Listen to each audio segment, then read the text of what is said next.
아버지 하나님, 더욱더 아버지 우리 교회 하나님이 함께하여 주시옵소서. 복된 예단 하나님이 함께하여 주셔서 늘 우리 교회가 날마다 붕대며 하나님께만 영광 돌리는 아버지 더욱더 우리 교회가 될 수 있도록 아버지 역사하여 주시옵소서.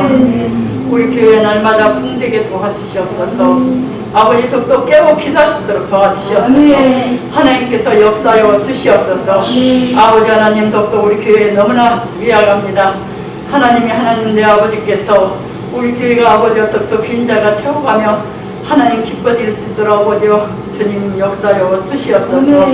우리 성도들 한 사람 한 사람 아버지 더욱더 충만한 은혜로 채워주시고 날마다 아버지 기쁨으로 감사로 하나님께 영광된 삶이 될 수 있도록 주여 인도하여 주시옵소서. 아버지 우리 교회가 서로 사랑하며 서로 아버지 더욱더 하나가 되어 하나님 기뻐드리는 아버지 다 성도가 될 수 있도록 역사하여 주시옵소서. 우리 하나님께만 역사하시고 우리 하나님께만 모든 것을 아버지와 더욱더 하나님 함께하여 주시옵소서. 아버지 가정마다 하나님 더욱더 평화 기쁨과 감사가 넘치는 복된 가정마다 될 수 있도록 역사하여 주시옵소서. 하나님도 또 기도하는 모든 제목이 아버지 올해는 결탄코 다 이루어지는 귀한 역사가 있게 도와주시옵소서. 하나님 목사님 말씀 전할 때마다 한없는 은혜와 능력을 아버지 전할 수 있도록 하나님 역사하여 주시옵소서. 아버지 더욱더 하나님 말씀을 듣고 우리가 아버지 회개하며 하나님 앞에 더 가까이 나올 수 있도록 아버지 더욱더 인도하여 주시옵소서. 말씀을 듣고 우리가 깨닫게 하고 말씀을 듣고 은혜 받게 하시고 말씀을 듣고 아버지 나가 아버지 더욱더 많은 영혼들을 전도할 수 있는 아버지 믿음의 아버지 우리 자녀들이 다 될 수 있도록 역사하여 주시옵소서. 우리 주님만 함께 할 줄 믿고 감사하며 예수 그리스도 이름으로 기도드립니다. 아멘.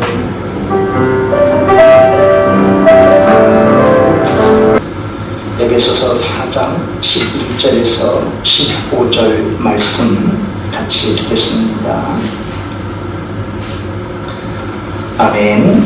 그가 어떤 사람은 사도로, 어떤 사람은 선지자로, 어떤 사람은 복음 전하는 자로, 어떤 사람은 목사와 교사로 삼으셨으니 이는 성도를 온전하게 하여 봉사의 일을 하게 하며 그리스도의 몸을 세우려 하시니라. 우리가 다 하나님의 아들을 믿는 것과 아는 일에 하나가 되어 온전한 사람을 이루어 그리스도의 장성한 분량이 충만한 데까지 이르리니 이는 우리가 이제부터 어린아이가 되지 아니하여 사람의 속임수와 간사한 유혹에 빠져 온갖 교훈의 풍조에 밀려 요동하지 않게 하려 함이라.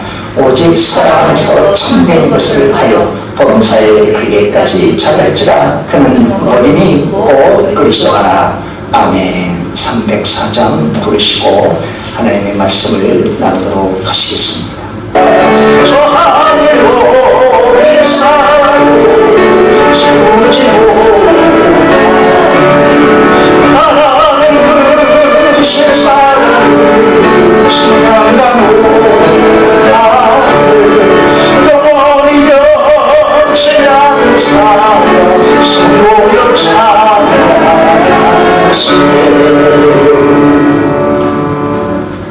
2021년도 교회 표를 세우리라고 정했습니다. 우리 인생을 세워주실 분, 우리의 가정을, 우리의 자녀들을, 우리의 일터와 사업장을, 우리의 교회를 세워주실 분은 주 하나님 아버지신 줄 믿습니다. 그 은혜가 저 여러분들의 삶 속에, 가정 속에 충만할 수 있길 주님의 이름으로 축복합니다. 신년 영시의 때 하나님께서 두 부류의 사람을 세워주신 역사를 살펴봤습니다. 야곱과 바울의 경우가 그 일이었죠. 하나님께서 두 사람을 세워주시는데 둘 다 인생의 풍랑, 광풍을 통해 세워주셨습니다. 다만 야곱은 하나님의 뜻에 어긋난 삶을 살 때 하나님께서 그를 새롭게 빚으셔서 세워주셨죠. 하나님의 말씀을 쫓아 고향 땅을 향해 돌아가는데 형과 화해하게 되고 곧장 아버지의 집으로, 하나님 아버지의 집으로 나아갔으면 좋으련만 그는 자기 눈에 보기 좋은 세겜 땅에 머물러 버렸습니다. 그 일로 인해 자기 딸이 강간당하고 그 일로 두 자식이 그 족속들을 다 사용해버리는 피비린내 나는 일을 저지르고 말았죠. 그런 환란 가운데 있을 때 하나님께서 꿈에 야곱에게 나타나 이렇게 말씀을 하셨죠. 야곱아, 베델로 올라가라. 내가 형의 낯을 피해 도망하던 때에 나타났던 내 하나님께 올라가 제단을 쌓아라. 인생의 풍랑을 맞이한 야곱은 그때 비로소 하나님의 음성을 쫓아 베이트엘, 베델, 하나님의 집, 하나님의 선을 찾아 하나님께 예배 제단을 쌓고 하나님과의 관계를 회복할 때 하나님께서 그 인생도 그의 가정과 자녀들도 친히 세워주셨던 것이죠. 바울은 야곱과는 다른 상황이었습니다. 바울의 인생도 광풍을 통해서 하나님이 세워주셨던 것이죠.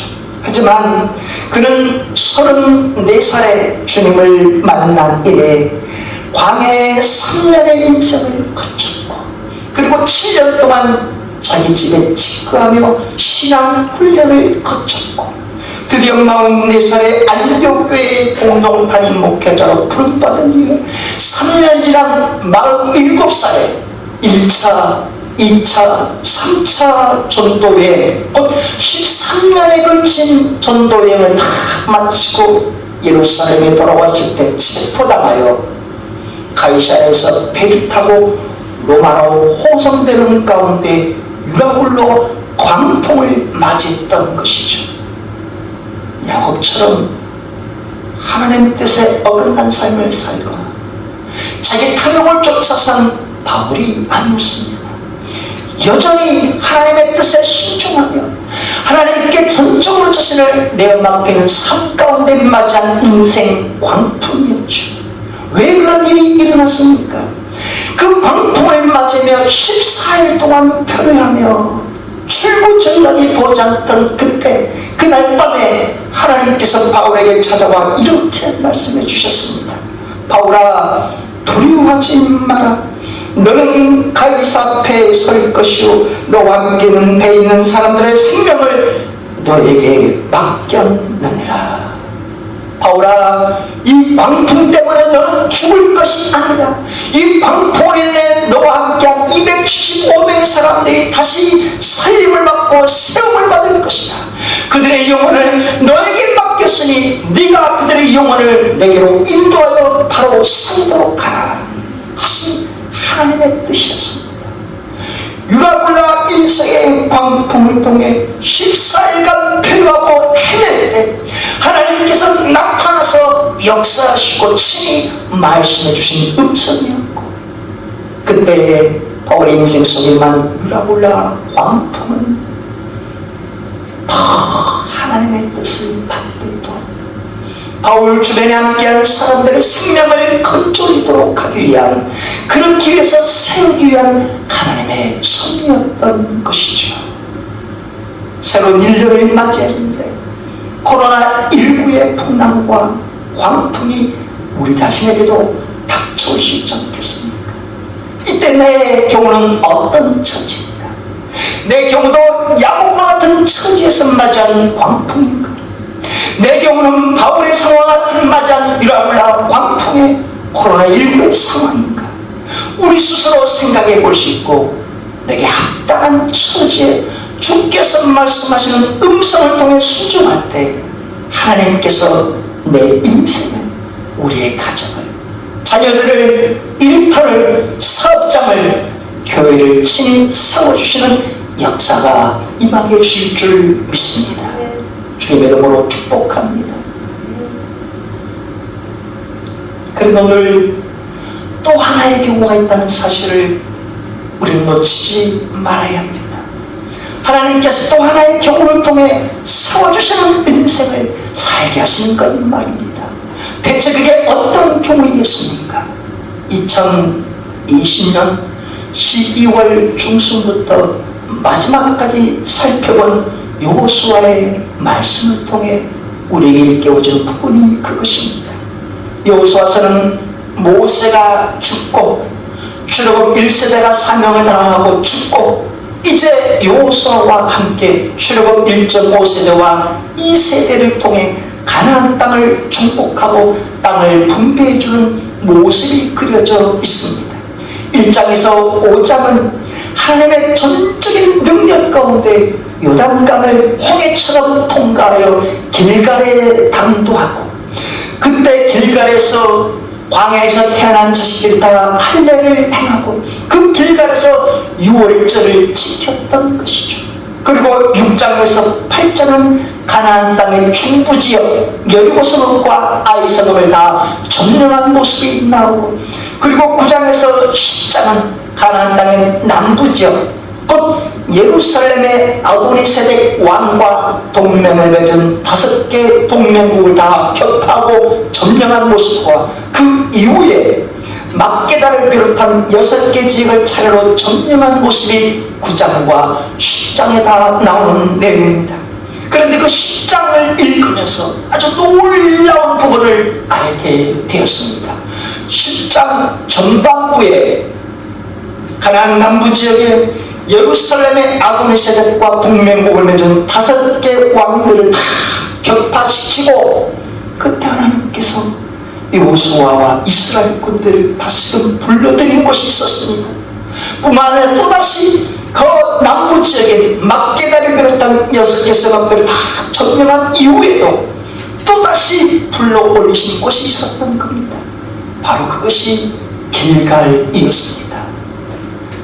애굽에서 홍해를 건너 광야 40년을 지나고 요단강을 건너 길갈에서 가나안의 중부지역을 점령했다면 그 중부에서 눌러앉아 남부지역을 점령하고 또 더 아래지역을 점령하고 하면 될 터인데, 이 길갈에서 중부를 점령하고 다시 길갈로 부르고 또 길갈에서 남부지역을 또 점령하고 다시 길갈로 부르고 그리고 또다시 더 아래지역을 점령하고 다시금 길갈로 부르셨던 것이죠. 대체 왜 그 길갈로 부르셨던 것이겠습니까? 길갈이란 히브리어의 뜻은 휠 그리고 구르다라는 의미가 있습니다. 이스라엘 백성들의 무엇이 굴러갔다는 뜻이겠습니까? 그곳 길갈에 당도했을 때, 그때 그 비로소 광야에서 먹었던 만나가 사라지고 가나안 땅의 첫 땅의 소산물을 먹었던 곳입니다. 이럴 때면 애굽의 수치, 거렁벙이와 같은 수치가 다 사라졌던, 굴러갔던 곳이 길갈이고, 끝까지 그 길갈에서 이스라엘 광야에 태어난 자식들에게 할례를 행하고 그곳에서 첫 유월절을 지키게 했던 곳, 다른 말로 하면 가나안의 정복에, 가나안의 모든 시작점이 길갈에서 비롯되었다는 것입니다. 그 까닭에 길갈에서 가나안의 중부지역을 점령하고 난 후에도 다시금 길갈로 돌아오라, 가나안의 남부지역인 예루살렘을 점령하고 다시금 길갈로 돌아오라, 가나안의 더 남부 아래지역을 점령하고 다시금 길갈로 불러들였던 것이죠. 왜요? 너희들이 가나안을 정복하는 것, 너희들의 가나안을 정복하고 너희들의 자손들의 땅을 분배하고 너희들의 가정을 세우고 너희들의 공동체를 세우는 것, 너희들의 능력이나 힘에 달려있는 것이 아니지 않느냐. 나 여호와가 요단강을 건너게 있고 너희들에게 길갈의 소산물을 먹게 있고 너희들을 그 중부지역과 남부지역을 다 점령하도록 한 분이 여호와 하나님이셨다냐. 다시 말해, 처음 마음, 첫사랑의 은혜의 그 감격을 매번 새기도록 길갈의 자리로 다시금 부르셨던 하나님이셨습니다. 2021년 한 해 우리의 가정을 세우는 것, 우리의 자녀를 세우는 것, 우리 일터와 사업장을 세우는 것, 우리 교회가 부흥하여 세워지는 것, 우리 힘이나 능력이 달리는 게 아니라는 사실입니다.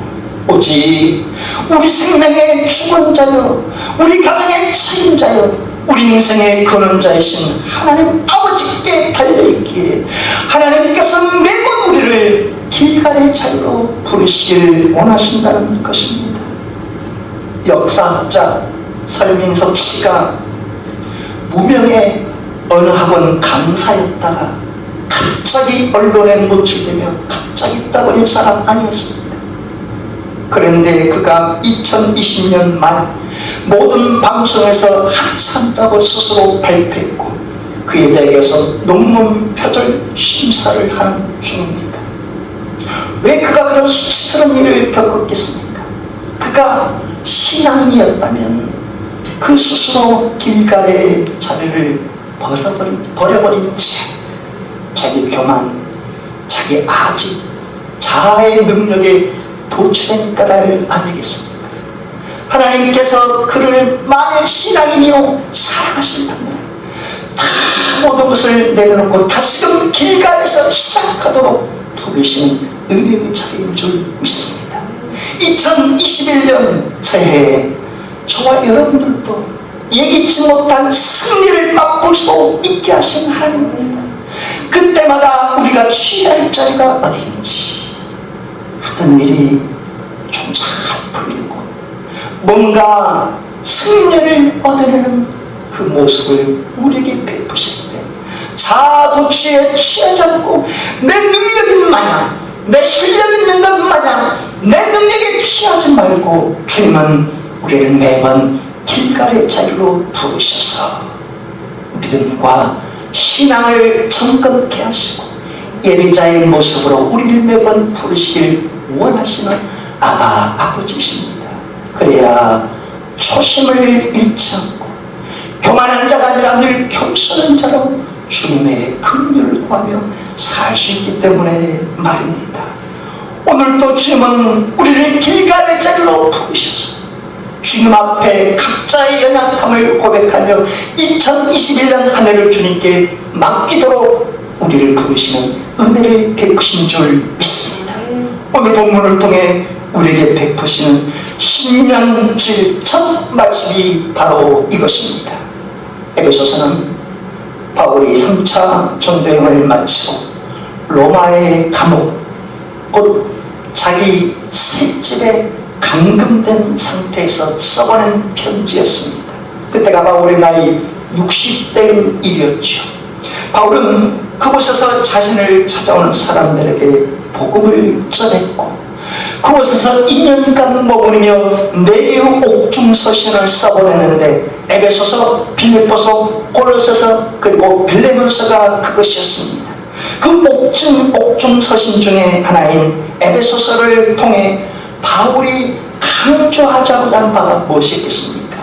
에베소서의 전반부에는 하나님의 부르심의 은혜에 대해서 써보냈고 에베소서의 후반부에는 부르심의 은혜를 받은 자들의 합당한 삶에 대해서 써보냈습니다.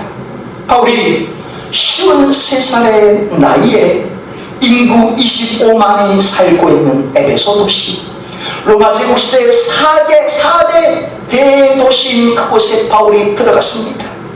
그때 세계적으로 유명한 아르테미스 신전이 거대한 신전이 에베소 도시 한복판에 세워져 있었고 수많은 외국의 상인들이 몰려들어 그 신전 앞에서 비나이다 빌고 빌었던 도시였습니다.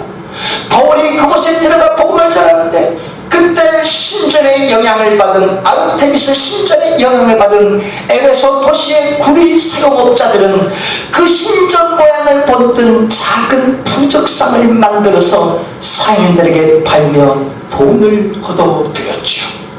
바로 그 도시에 들어가서 브리스길라와 아굴라 부부의 동역 헌신적인 협력에 의해서 3년 동안 복음을 전하며 에베소 교회를 세우게 되었던 것입니다. 그곳에서 바울은 복음을 전하면서 에게 지역의 고린도 도시에 세워진 고린도 교회의 문제점, 2차 전도여행 때 세웠던 고린도 교회의 파벌, 은사의 다툼, 여러 가지 우상의 제물에 대한 관점들로 다투고 분열된 고린도 교회의 문제를 듣고 에베소에서 배를 타고 3번이나 건너갔고 그리고 4번에 걸쳐 편지를 쓰기도 했지만 바울은 지금 에베소에 부르신 하나님의 뜻에 충실했던 그 3차 전도의 길이었습니다. 그때 3년 동안 복음을 전하면서 티라노스의 스콜레 두란노 상가를 빌려 점심 잠자는 시간에 그 지역 사람들에게 복음을 전했고 심지어 천막을 만들 때 땅땅땅땅땅 거적대기와 수건으로 병든 자에게 얹을 때 그 병이 떠나고 귀신이 떠나가는 역사가 일어나기도 했습니다.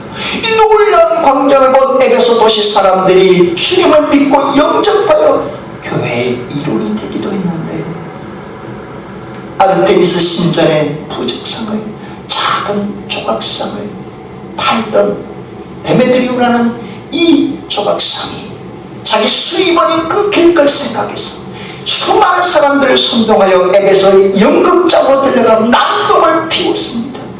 그때 바울이 나 때문에 에베소 교회 성도들이 핍박을 받을 수 있겠구나 싶어서 그 무렵에 비로소 배를 타고 고린도로 갔다가 3개월 머물며 다시 예루살렘에 돌아왔는데 그때 바울이 체포당하여 로마에 끌려가 지금 로마의 가택연금 상태에서 이 편지를 써 보낸 것이었습니다.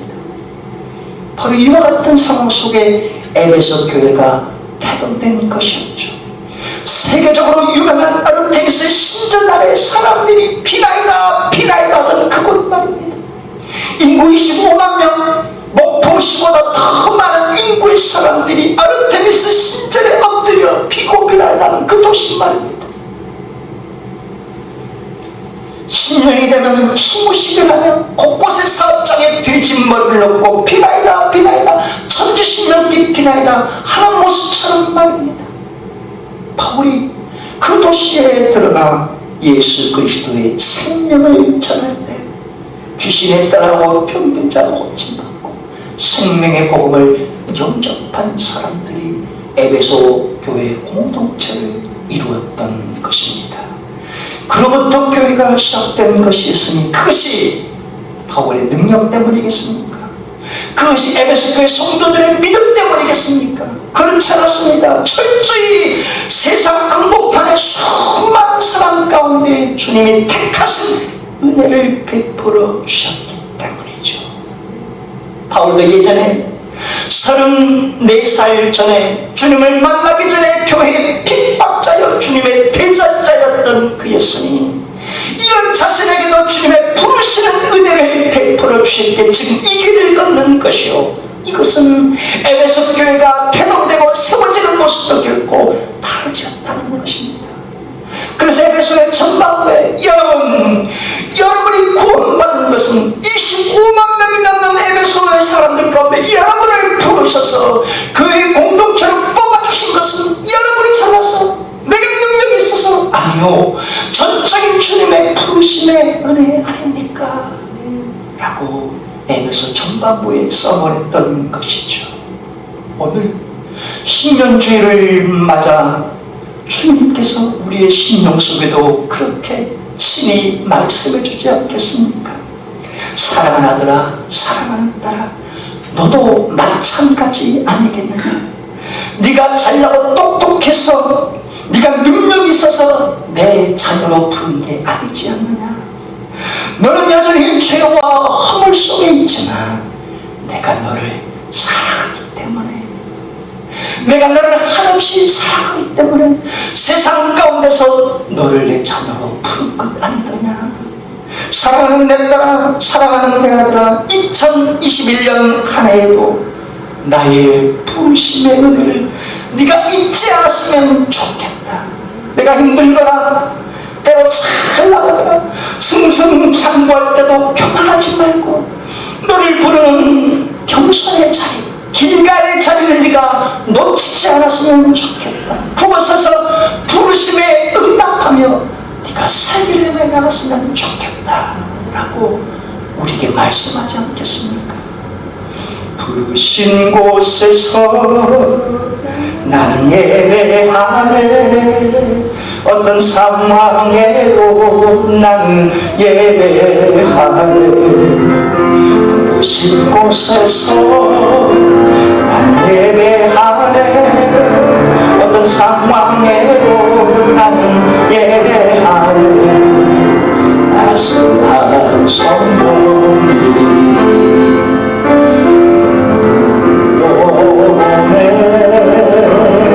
내 몸을 감싸며 주어지며 만족함을 느끼네. 부르신 곳에서 난 예배하네. 어떤 상황에도 난 예배하네. 부르신 곳에서